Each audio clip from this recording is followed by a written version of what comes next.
Hi everyone, Dr. S here.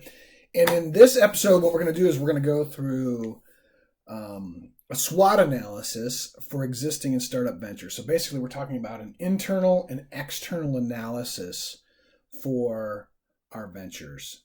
And this is part one of a multi-part series. So let's go ahead and jump in.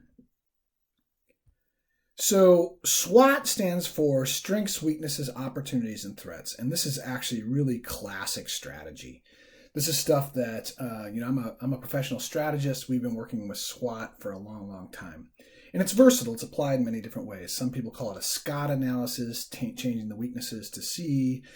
And they use it in a variety of ways. What I'm going to try to do is explain to you how you can use this and apply it to both an existing organization or a client, like we do in E2, and a startup venture like you will be doing as you go forward with E3, E4, 5, and 6, and through the different tracks. And so I'm going to try to lay this out in pieces so that you can understand how to actually do it in those contexts. And I'll try to explain both the existing and the startup as we go.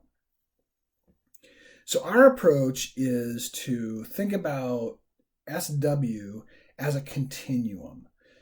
And this is focused on the internal analysis. What you're doing basically is you're looking at key areas inside an existing or a startup venture, and you're rating their current level of strength. What we're going to do is assume that the thing that you're looking at is something that's important. Otherwise, we wouldn't be looking at it. And then we'd be asking ourselves, all right, relative to where it needs to be, is it strong or weak? And we use a numbering system to do that, 1 to 10. And I'll just basically explain how I go about doing this, and I would strongly recommend that you take that on as well. An interesting thing is that some areas inside an organization need to be at a 10 because these are really, really critical. But sometimes they just need to be good enough. And so they just need to be a 5. And have they gotten to that place? And I'll explain that more as we go into it. Then the opportunities and threats. Actually, opportunities and threats aren't necessarily separate things. A same thing could be an opportunity or a threat depending on how you frame it. And so that's why here it says one or both.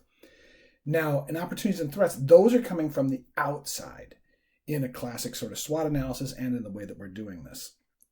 And so what you'll want to be able to do is to be able to look at critical things external to the organization, be able to analyze those, and ultimately be able to draw conclusions about those that lead to recommendations or decisions about what you're going to do. And so that's how SW and OT come together. So let's talk about how it then connects into the tools that we use. What you see here is strengths and weaknesses can be looked at through the business model canvas, the BMC, and you look inside the venture. So the business model canvas sets up 9 different areas that are critical to be able to describe an organization.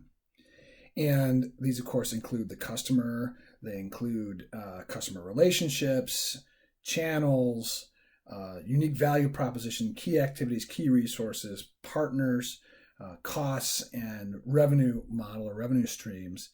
And we'll want to be able to take a look at this and understand how well the organization is able to manage those 9 different areas. Are they able to actually do what is necessary for those 9 different areas? So you look inside the venture for that. And you connect that to the opportunities and threats around the organization. Now, this is also using the business model canvas plus some other tools that we look at. So the business model canvas actually has multiple pieces that relate to the external environment, such as customers and partners, as well as suppliers. And then we want to also add in areas like competitors, which we talk about often as substitutes or alternatives. And we want to add in the macro environment, or something called PESTLE, which I'll get into in another video.